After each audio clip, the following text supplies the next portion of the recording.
여러분의 좋아요와 구독은 채널에 큰 힘이 됩니다. 새벽 6시 반에 알람이 울렸습니다. 매일 반복되는 일상이지만 오늘따라 더 피곤하게 느껴졌어요.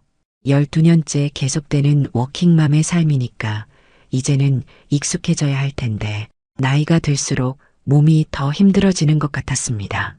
엄마, 일어나세요. 9살 딸 지우가 방문을 두드리며 깨우는 소리에 정신이 들었어요. 알았어, 지우야. 엄마 나갈게. 재빨리 일어나서 지우의 아침 준비부터 시작했습니다. 도시락 싸고, 옷 입혀주고, 머리 묶어주고, 분주한 아침이 시작됐죠. 남편 정우성은 카페를 운영하고 있어서 오전 10시에 출근하면 됐습니다.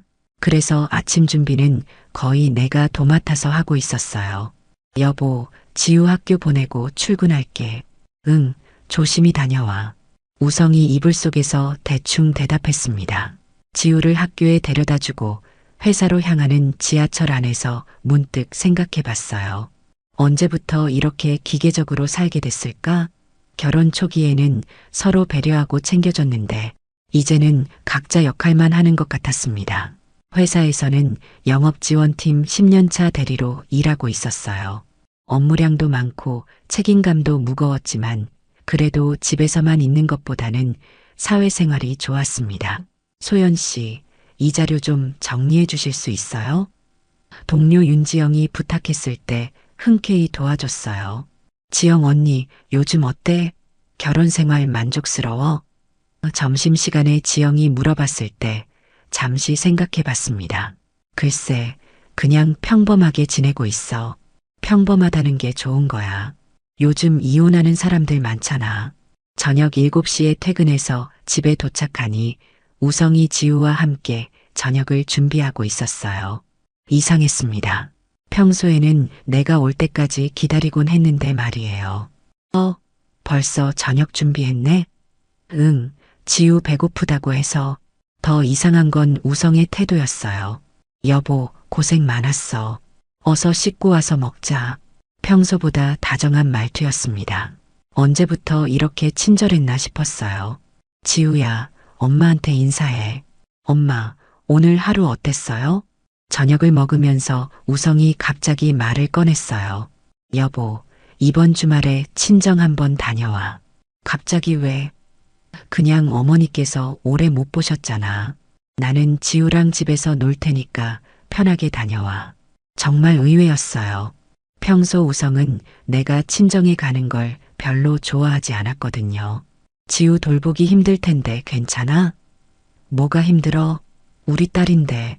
우성의 대답이 너무 자연스러워서 오히려 어색했습니다. 아니면 펜션이라도 다녀와. 요즘 스트레스 많이 받는 것 같으니까. 펜션까지 권하다니. 결혼한 지 12년 만에 처음 듣는 말이었어요.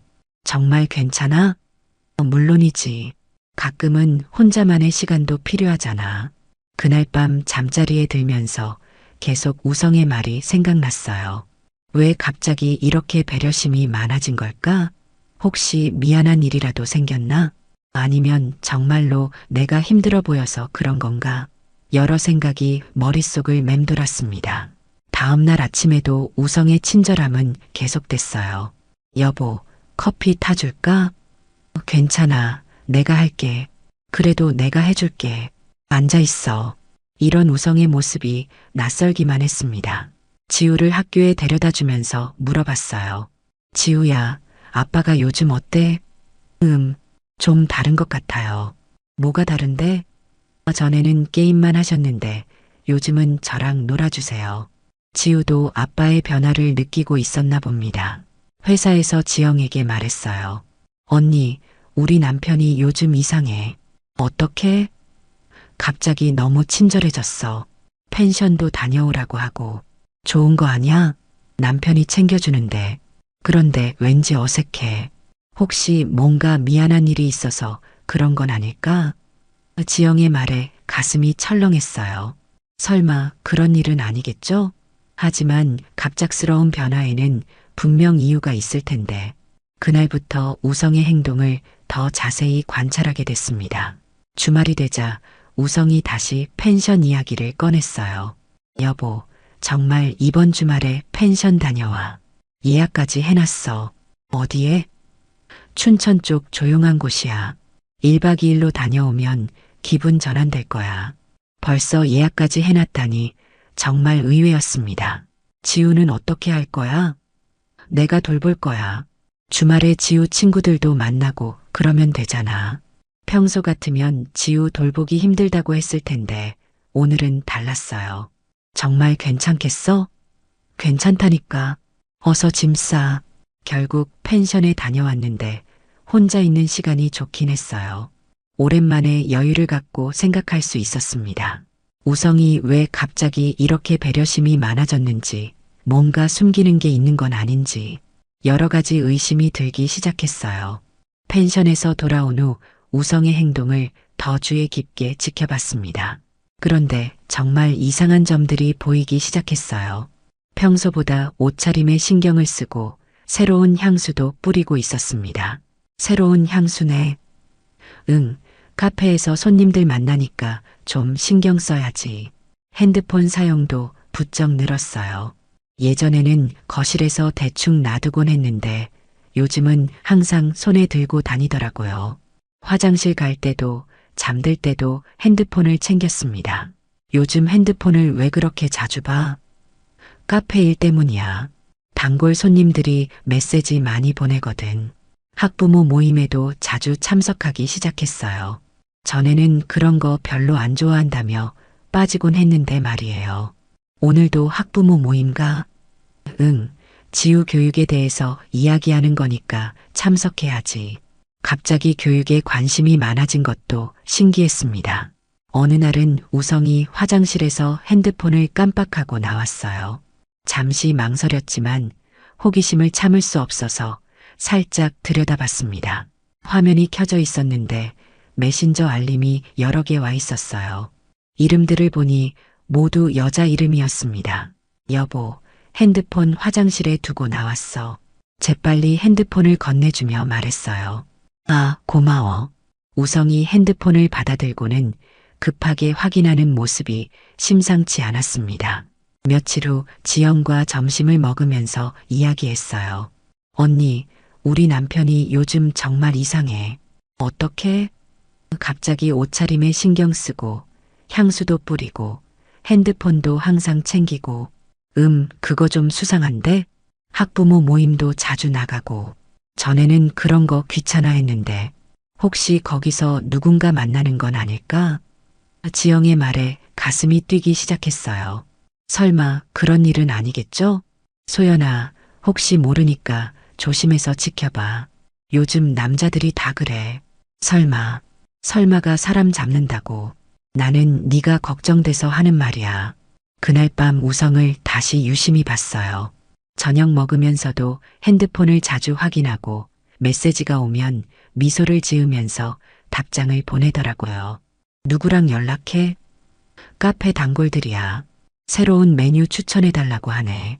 주말에 우성이 또 외출한다고 했어요. 학부모 모임에 가야 해. 좀 늦을 것 같아. 어디서 만나는데? 카페에서 만나서 저녁도 먹기로 했어. 토요일 저녁에 학부모 모임이라니. 뭔가 어색했습니다. 우성이 나간 후 무료에서 소셜미디어를 보고 있었어요. 그런데 우연히 지우 반 학부모 중 한 명이 올린 사진을 보게 됐습니다. 학부모들이 함께 식사하는 사진이었는데 우성이 한 여성과 너무 가깝게 앉아 있었어요. 사진을 자세히 보니 우성이 그 여성의 어깨에 손을 올리고 있었습니다. 단순한 친분으로 보기에는 너무 친밀한 모습이었어요. 가슴이 쿵 내려앉으면서 불안감이 밀려왔습니다. 설마 정말 그런 일이 생긴 건 아니겠죠? 그날 밤 우성이 늦게 들어왔어요. 모임 어땠어? 그냥 저냥 아이들 교육 얘기하고 그랬지. 하지만 우성의 표정이 평소와 달라 보였습니다. 뭔가 들뜬 것 같기도 하고 행복해 보이기도 했어요. 침대에 누워서 잠을 청하려 했지만 쉽게 잠들 수 없었어요. 우성의 변화된 모습들이 계속 머릿속을 맴돌았습니다. 혹시 정말 다른 여자가 있는 건 아닐까? 그런 불안한 생각에 밤새 뒤척였어요. 월요일 아침 회사에 출근하자마자 지영에게 주말에 있었던 일을 털어놓았어요. 언니, 우리 남편이 학부모 모임 사진에 다른 여자랑 너무 친밀하게 나왔어. 어떻게 친밀하게? 어깨에 손을 올리고 있더라고. 그냥 친구 사이로 보기에는. 사진 보여줘. 지영이 내 핸드폰으로 사진을 확인하더니 표정이 심각해졌어요. 이거 좀 이상한데? 보통 이렇게 스킨십하지 않잖아. 그렇지? 나도 그렇게 생각했어. 소연아, 이거 좀 알아봐야겠는데? 어떻게 알아봐? 일단 남편 카페에 가서 확인해보자. 나도 같이 갈게. 지영이 적극적으로 도와주겠다고 해서 고마웠어요. 혼자서는 어떻게 해야 할지 막막했거든요. 점심시간에 지영과 함께 우성의 카페에 갔어요. 평소에는 잘 가지 않았는데 오늘은 확인해 봐야겠다는 생각이 들었습니다. 여보, 어떻게 왔어? 우성이 놀라면서 반겨줬어요. 점심 먹으러 왔지. 여기 맛있다고 해서 동료랑 함께 왔어.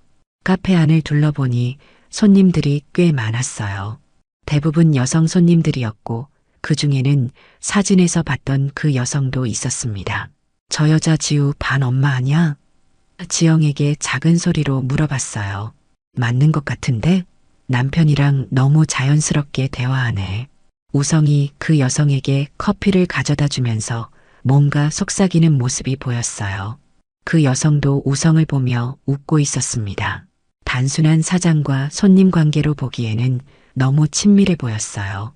지영 언니, 저거 좀 이상하지 않아? 응, 확실히 좀 그렇네. 저 여자 남편은 어디 있는 거야? 잘 모르겠어. 학부모 모임에서도 혼자 왔었던 것 같은데. 카페에서 나온 후 지영이 말했어요. 소연아, 이거 좀 의심스러운데? 남편 행동 좀 이상해. 나도 그렇게 생각해. 그런데 어떻게 확인하지? 일단 증거를 찾아봐야겠어. 카페 CCTV라도 볼 수 있으면 좋을 텐데. 며칠 후 지영이 좋은 아이디어를 냈어요.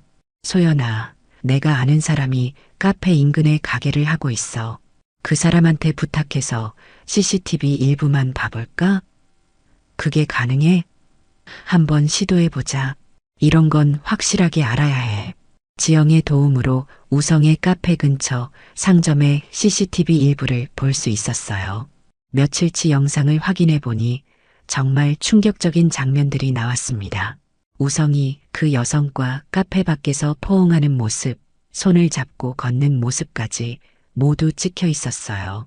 이거 완전히 불륜이잖아. 지영이 CCTV 영상을 보며 분노했어요. 소연아, 이거 증거로 남겨놔야 해. 영상을 핸드폰으로 촬영해서 저장했습니다. 믿고 싶지 않았지만 이제 확신이 섰어요. 집에 돌아와서도 평정심을 유지하기 어려웠어요. 우성이 오늘 늦었네라고 말할 때도, 피곤해 보이네라고 걱정하는 척할 때도 모든 게 거짓말로 들렸습니다. 12년을 함께 살았는데 이렇게 배신할 수 있다니. 그날 밤 우성이 샤워하는 동안 핸드폰을 확인해 봤어요. 비밀번호가 바뀌어 있었습니다. 전에는 지우 생일로 설정해둬서 알고 있었는데 이제는 다른 번호로 바뀌었더라고요. 이것만으로도 충분히 의심스러웠어요. 여보, 핸드폰 비밀번호 바꿨어? 응, 보안을 위해서. 왜 갑자기? 카페 일 때문에 중요한 정보들이 있어서 거짓말이라는 걸 알 수 있었어요. 전에는 그런 걱정 한 번도 안 했거든요. 다음날 지영에게 모든 상황을 정리해서 말했어요. 언니, 이제 확실해. 우리 남편이 바람 피우고 있어. 증거도 있고 CCTV 영상이랑 핸드폰 비밀번호 바꾼 것까지. 더 이상 의심할 여지가 없어. 그럼 이제 어떻게 할 거야? 모르겠어. 일단 더 확실한 증거를 잡아야겠어. 소연아, 이런 일은 빨리 정리하는 게 좋아. 더 깊어지기 전에 말이야. 지영의 조언이 맞다는 걸 알면서도 쉽게 결정하기 어려웠어요. 하지만 이제 돌이킬 수 없는 지점에 와 있다는 걸 느꼈습니다. 우성의 배신을 확인한 이상 더 이상 모른 척할 수는 없었어요. 이제 직접 대면할 용기를 내야 할 때였습니다. 토요일 오후 평소 같으면 카페에 나가 있을 우성이 집에 있다고 해서 의아했어요. 오늘 카페는 직원이 대신 보고 있어. 가끔은 쉬어야지. 하지만 뭔가 수상했습니다. 핸드폰을 계속 확인하면서 누군가를 기다리는 것 같았거든요. 오후 3시쯤 지우가 친구네 집에 놀러 간다고 했어요. 엄마, 수아네 집에서 저녁도 먹고 올게요. 그래, 조심히 다녀와. 평소 같으면 우성이 데려다 주곤 했는데 오늘은 관심도 보이지 않더라고요. 지우가 나간 후 우성이 갑자기 말했어요. 여보, 나 잠깐 마트 다녀올게. 뭐 필요한 거 있어? 괜찮아, 집에 있을게. 우성이 나간 지 10분쯤 지났을 때 현관문이 열리는 소리가 들렸어요. 벌써 돌아온 건가 싶어서 거실로 나갔습니다. 그런데 우성이 혼자 온 게 아니었어요. CCTV에서 봤던 그 여성이 함께 들어오고 있었습니다. 두 사람 모두 나를 보고 깜짝 놀란 표정이었어요. 여보, 왜 여기 있어? 우성이 당황하면서 말했어요. 여기 내 집인데 내가 왜 여기 있으면 안 돼? 목소리가 떨렸지만 최대한 차분하게 말했어요.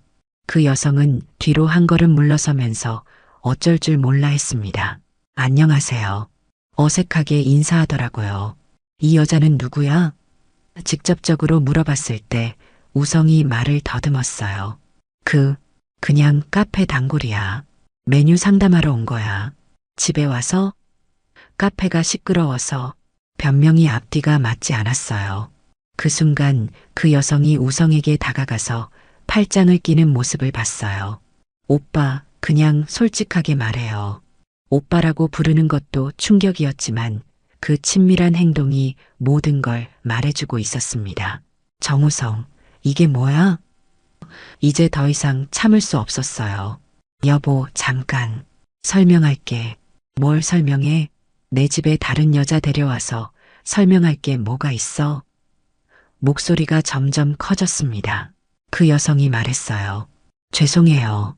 저는 그냥, 당신은 누구길래 남의 남편이랑 이러고 있는 거야? 저는 우성 오빠랑. 오빠? 남의 남편을 오빠라고 불러? 우성이 끼어들면서 말했어요. 여보, 진정해. 이건 오해야. 오해? 뭐가 오해야? 내가 본 CCTV 영상도 오해야? 그 말을 하자 우성의 얼굴이 하얘졌어요. 뭐라고? 너희들이 카페 앞에서 포옹하고 손잡고 다니는 거 다 봤어. 이제 와서 오해라고? 증거를 제시하자 우성이 완전히 당황했어요. 그건 뭐, 계속 거짓말할 거야? 그때 지우 방에서 작은 소리가 들렸어요. 지우가 아직 집에 있었던 거였어요. 친구네 가기 전에 방에서 책을 읽고 있었나 봅니다. 이 모든 상황을 다 들었을 거라는 생각에 가슴이 무너져 내렸어요. 지우야, 괜찮아? 방문을 노크했는데 대답이 없었어요. 문을 열어보니 지우가 이불을 뒤집어 쓰고 울고 있었습니다. 엄마, 아빠가 왜 그래요? 아이의 상처받은 목소리에 눈물이 쏟아졌어요. 거실로 돌아오니 그 여성은 이미 나가고 없었고 우성만 서 있었어요. 여보, 미안해. 정말 실수였어. 실수? 12년 결혼 생활이 실수로 끝나는 거야? 그게 아니라, 정우성, 이제 그만해. 더 이상 거짓말하지 마. 여보, 제발 한 번만 용서해줘. 다시는 이런 일 없을게. 하지만 이미 신뢰는 완전히 무너졌어요. 특히 지우까지 상처받게 만든 건 용서할 수 없었습니다. 우리 이혼하자. 내 입에서 나온 말에 우성이 깜짝 놀랐어요. 여보, 그렇게까지 하지 말고. 이미 끝났어. 우리 관계는 이미 끝났다고. 더 이상 돌이킬 수 없는 지점에 와 있었어요. 그날 밤 지우와 긴 대화를 나눴어요. 아이가 모든 상황을 이해하기에는 너무 어렸지만 설명해줘야 할 것 같았습니다. 지우야, 엄마가 설명해 줄게. 엄마, 아빠가 나쁜 사람이에요? 지우의 순진한 질문에 말문이 막혔어요. 아빠는 나쁜 사람이 아니야. 다만 실수를 했을 뿐이야. 그럼 우리 가족은 어떻게 되는 거예요? 엄마와 아빠는 잠시 떨어져 지낼 거야. 하지만 지우는 여전히 우리 둘의 소중한 딸이야. 지우가 울기 시작했어요. 저 때문인가요? 제가 말을 안 들어서? 아니야. 절대 내 잘못이 아니야. 어른들의 문제야. 아이를 안아주면서 내 마음도 무너져 내렸습니다. 이런 상황에서 가장 힘든 건 지우였을 거예요. 다음 주 월요일 지우를 학교에 데려다 주는데 다른 학부모들의 시선이 느껴졌어요. 벌써 소문이 난 것 같았습니다. 제 남편이 바람폈다던데 그러게 카페에서 다른 여자랑 수군거리는 소리가 들렸어요. 지우가 학교에서 돌아와서 말했어요. 엄마, 친구들이 이상한 말해요. 무슨 말? 우리 아빠가 다른 여자랑 사귄다고. 누가 그런 말을 했어? 친구들 엄마가 그랬대요. 아이들까지 이런 이야기를 듣게 되다니 정말 화가 났어요. 어른들의 문제가 아이들에게까지 영향을 미치는 건 용납할 수 없었습니다. 지우야, 그런 말 들어도 신경 쓰지 마. 엄마가 다 해결할게. 며칠 후 지우가 학교에서 친구들과 싸우고 왔어요. 무슨 일이야? 친구가 우리 아빠 욕했어요. 뭐라고 했는데? 바람둥이라고 했어요. 그래서 화나서 때렸어요. 지우까지 이런 스트레스를 받고 있다니. 학교에서도 연락이 왔어요. 지우 어머니, 오늘 지우가 친구와 다툼이 있었어요. 한번 상담 받으시는 게 좋겠어요. 담임 선생님도 우리 가정 상황을 알고 있는 것 같았습니다. 상담을 받으러 학교에 갔을 때 담임 선생님이 말했어요. 요즘 지우가 많이 위축되어 있어요. 집중력도 떨어지고 친구들과도 잘 어울리지 못하고 있어요. 가정에 변화가 있어서 그런 것 같아요. 아이들은 부모의 갈등에 가장 민감하거든요. 가능하면 지우 앞에서는 다투지 마시고 안정감을 주려고 노력해 주세요. 선생님의 조언이 가슴에 와 닿았어요. 그런데 더 충격적인 일이 생겼어요.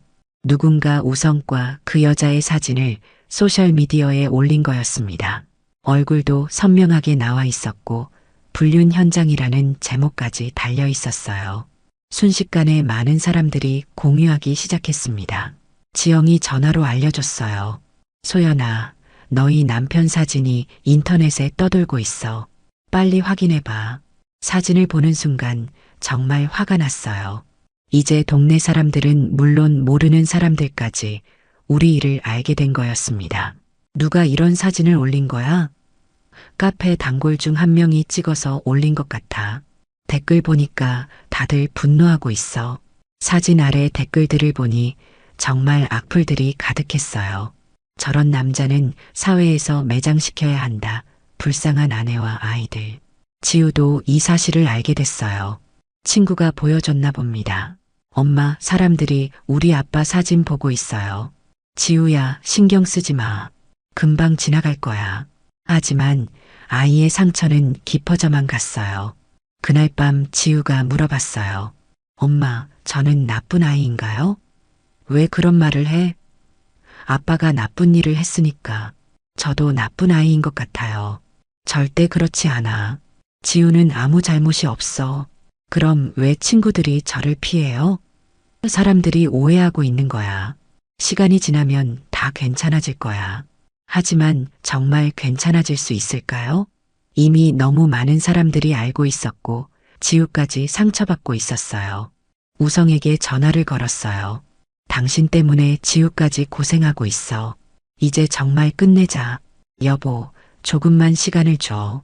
내가 다 해결할게. 해결?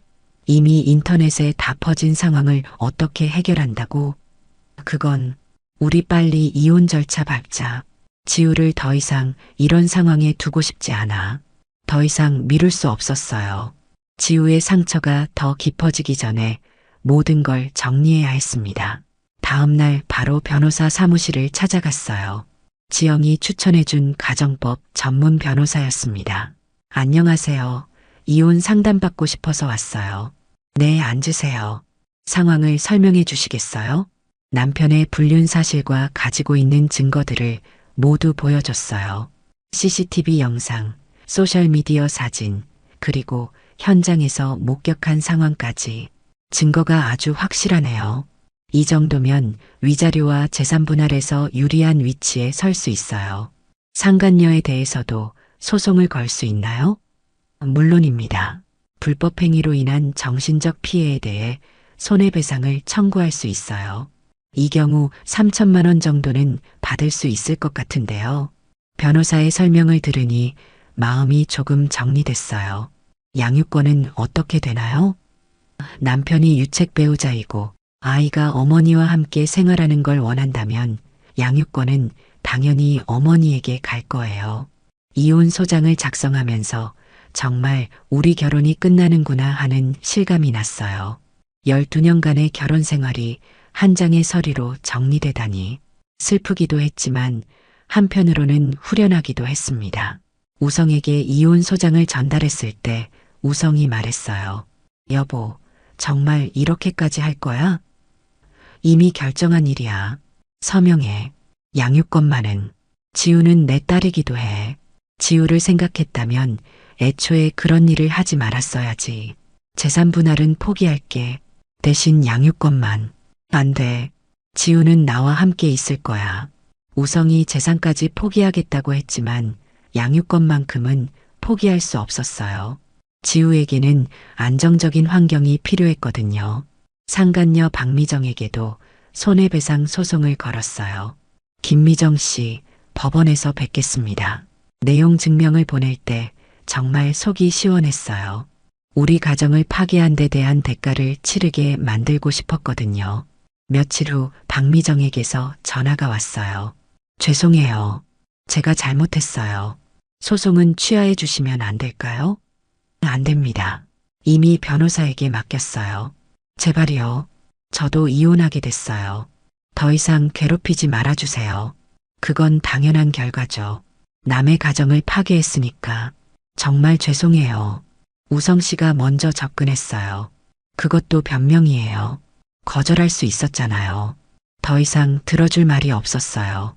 지우에게도 상황을 설명해 줬어요. 지우야, 엄마와 아빠가 이혼하기로 했어. 그럼 아빠는 언제 볼 수 있어요? 면접 교섭권이 있으니까 주말에는 만날 수 있어. 아빠와 함께 살 수는 없어요? 지우는 엄마와 함께 사는 게 좋겠어. 아빠도 그렇게 생각하실 거야. 아이가 혼란스러워하는 모습이 안쓰러웠지만 시간이 지나면 이해하게 될 거라고 생각했어요. 법원에서 조정 절차가 시작됐어요. 우성도 변호사를 선임했지만 증거가 워낙 명확해서 우리 쪽이 유리했습니다. 재산 분할은 7대 3으로 하고 위자료는 2천만 원 지급하겠습니다. 아니에요. 재산 분할은 8대 2로 하고 위자료는 3천만 원이어야 해요. 우성 측 변호사가 제시한 조건에 우리 변호사가 강경하게 대응했어요. 근거는 명확합니다. 유책 배우자의 불법 행위로 인한 피해니까요. 결국 우성이 우리 조건을 받아들였어요. 카페도 매각해야 하고 집도 팔아야 하는 상황이 됐습니다. 이제 정말 끝나는구나. 법원을 나오면서 지영이 말했어요. 소연아, 잘했어. 이제 새로 시작할 수 있을 거야. 이혼 판결이 확정된 후 우성의 몰락이 시작됐어요. 우선 카페부터 문을 닫아야 했습니다. 위자료와 재산 분할금을 마련하기 위해서였죠. 단골 손님들도 소문을 듣고 발걸음을 끊었고 매출이 급격히 떨어졌거든요. 아빠, 카페가 문 닫는다던데? 지우가 걱정스럽게 물어봤을 때 마음이 복잡했어요. 그래, 아빠가 새로운 일을 찾으실 거야. 아빠는 어디서 사세요? 원룸에서 혼자 지내고 계셔. 박미정도 큰 타격을 받았어요.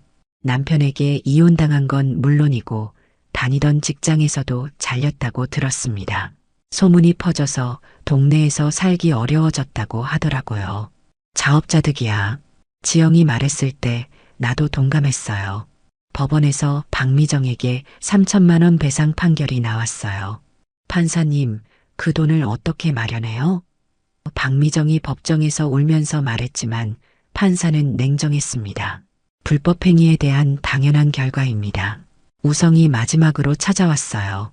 여보, 아니 소연 씨, 정말 마지막으로 부탁이 있어. 뭔데? 지우 면접 교섭을 한 달에 한 번만 할게. 그러니까 위자료를 좀 줄여줄 수 없을까? 안 돼. 이미 법원에서 정해진 일이야. 나도 살아야 하잖아. 이렇게 되면 정말 빈털터리가 돼. 그건 네가 선택한 결과야. 나는 모르겠어. 더 이상 동정할 마음이 없었어요. 한 달 후 우성이 동네를 떠났다는 소식을 들었어요. 카페도 정리하고 빚까지 생겨서 다른 지역으로 갔다던데 지영이 알려준 소식이었어요. 박미정도 고향으로 내려갔다고 하더라. 지우가 가끔 아빠를 그리워했어요. 엄마, 아빠는 언제 와요? 아빠가 바쁘셔서 당분간은 어려울 것 같아. 솔직히 우성이 면접 교섭 약속도 제대로 지키지 않고 있었거든요.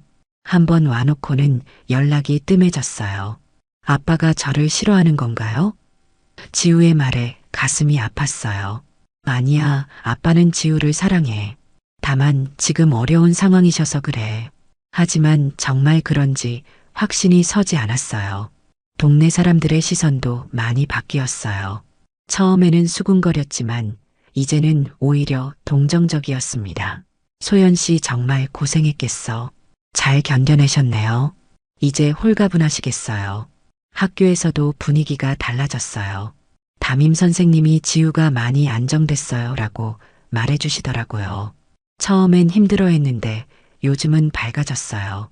정말 다행이었어요. 박미정으로부터 배상금도 받았어요. 분할로 받기로 했는데 첫 번째 돈이 들어왔습니다. 이 돈으로 지우 교육비에 보태자. 지영이 조언해줬을 때 좋은 생각이라고 생각했어요. 회사 동료들도 많이 도와줬어요. 소연 씨, 정말 대단해요. 저라면 그렇게 못했을 거예요. 법적으로 제대로 대응하셔서 좋았어요. 사람들의 지지가 큰 힘이 됐습니다. 6개월이 지나자 우성과 박미정의 소식이 완전히 끊어졌어요. 아무도 그들이 어디서 뭘 하고 있는지 모르게 됐습니다. 완전히 사라졌네. 지영이 말했을 때 정말 후련했어요. 지우도 이제 아빠 이야기를 거의 하지 않았어요. 새로운 환경에 적응하면서 예전보다 더 밝아진 것 같았습니다. 엄마, 우리 둘이서도 행복하죠? 그럼 정말 행복해. 이제 정말로 모든 게 정리된 기분이었어요. 가해자들은 마땅한 대가를 치렀고 우리는 새로운 삶을 시작할 수 있게 됐습니다. 복수는 완성됐고 이제는 앞으로만 보고 가면 되는 거였어요. 이혼 확정 후 1년이 지났습니다. 이제는 정말로 새로운 삶이 시작됐다는 실감이 났어요. 지우와 단둘이 사는 작은 아파트지만 예전보다 훨씬 평화로웠습니다. 더 이상 거짓말과 배신에 시달리지 않아도 되니까 마음이 편했어요. 지우는 미술 치료를 받으면서 많이 안정됐어요. 엄마, 오늘 그림 그렸어요. 지우가 그린 그림을 보면 가족 그림이 많았는데 이제는 엄마와 지우 둘만 그려져 있었습니다. 우리 둘이 행복해 보이네. 네, 정말 행복해요. 회사에서도 승진 기회가 생겼어요. 소연 씨, 이번에 과장 승진 대상자에 포함됐어요. 인사팀에서 알려준 소식이었습니다. 정말요? 네, 그동안 업무 성과도 좋았고 개인적으로 힘든 상황을 잘 이겨내셨다는 점도 고려됐어요. 지영과 점심을 먹으면서 이야기했어요. 언니 승진한다면 급여도 오르고 지우 교육에도 더 투자할 수 있겠네. 그렇지. 이제 정말 너만의 인생을 사는 거야. 그동안 언니가 많이 도와줘서 고마웠어. 뭘 고마워해. 친구 사이에 당연한 거지. 그런데 소연아, 요즘 새로운 사람 만날 생각은 없어? 아직은 아니야. 지우부터 안정시키고 싶어. 그래도 언젠가는 생각해봐. 넌 아직 젊잖아. 주말에는 지우와 함께 여행을 다니기 시작했어요. 엄마, 오늘 어디 가요? 강릉에 가볼까? 바다 구경하고 맛있는 것도 먹고. 좋아요. 우리 둘만의 여행이네요. 지우가 좋아하는 모습을 보니 마음이 따뜻해졌어요. 강릉 해변에서 지우와 모래성을 쌓으면서 생각했어요. 작년 이맘때는 정말 지옥 같았는데 이제는 이렇게 평화로운 시간을 보낼 수 있다니. 때로는 인생이 참 빨리 변하는 것 같았습니다. 엄마, 우리 계속 이렇게 살 거예요? 왜? 싫어? 아니에요. 너무 좋아요. 예전보다 훨씬 행복한 것 같아요. 지우의 말을 들으니 내 선택이 옳았다는 확신이 들었어요. 저녁에 호텔 레스토랑에서 식사하면서 지우가 말했어요. 엄마, 감사해요. 뭐가? 저를 지켜줘서요. 그리고 나쁜 사람들한테 화내주셔서요. 아이도 상황을 다 이해하고 있었나 봅니다. 지우야, 엄마가 지우를 지키는 건 당연한 거야. 그리고 이제 우리는 정말 행복할 거야. 네, 엄마. 저도 엄마를 지켜드릴게요. 9살 아이의 말이지만 정말 든든했어요. 집에 돌아와서 일기를 썼어요. 오늘 지우와 함께한 여행이 정말 행복했다. 이제는 과거를 돌아보지 않고 앞으로만 나아가리라. 정말 그런 마음이었어요. 과거의 상처보다는 미래의 희망을 보고 싶었습니다. 며칠 후 우성으로부터 오랜만에 연락이 왔어요. 지우 근황이 어때? 잘 지내고 있어. 걱정하지 마. 면접 교섭. 지우가 원할 때 연락할게. 더 이상 얽히고 싶지 않았어요. 한 달 후 지우가 말했어요. 엄마, 아빠 보고 싶지 않아요. 왜? 이제 우리가 더 좋아요. 아빠는 우리한테 나쁜 일만 했잖아요. 아이도 자신의 선택을 한 것 같았습니다. 승진 소식이 확정됐어요. 소연 과장님, 축하드려요. 동료들이 축하해주니 정말 기뻤어요. 앞으로 더 열심히 하겠습니다. 일에 대한 의욕도 다시 생겼어요. 그날 저녁 지우와 함께 근사한 식당에서 축하 저녁을 먹었어요. 엄마, 승진 축하해요. 이제 정말 멋있어요. 고마워, 지우야. 이 모든 게 지우 덕분이야. 제 덕분이요? 응, 지우가 있어서 엄마가 힘낼 수 있었어. 밤늦게 지우가 잠든 후 창문 밖을 바라보면서 생각했어요. 지난 1년이 힘들기도 했지만 결국 더 나은 삶을 찾을 수 있었습니다. 이제는 진짜 나를 위한 삶을 시작할 때였어요. 이제 진짜 나를 위한 삶을 시작합니다. 혼잣말로 다짐했을 때 정말 그런 마음이었어요. 과거의 상처는 이제 정말로 끝이었고 지우와 함께하는 새로운 미래만이 남아 있었습니다. 이야기가 재미있으셨나요? 좋아요와 구독으로 응원해 주시면 더 많은 감동적인 이야기로 찾아뵙겠습니다. 여러분의 작은 관심이 저에게는 큰 힘이 됩니다. 감사합니다.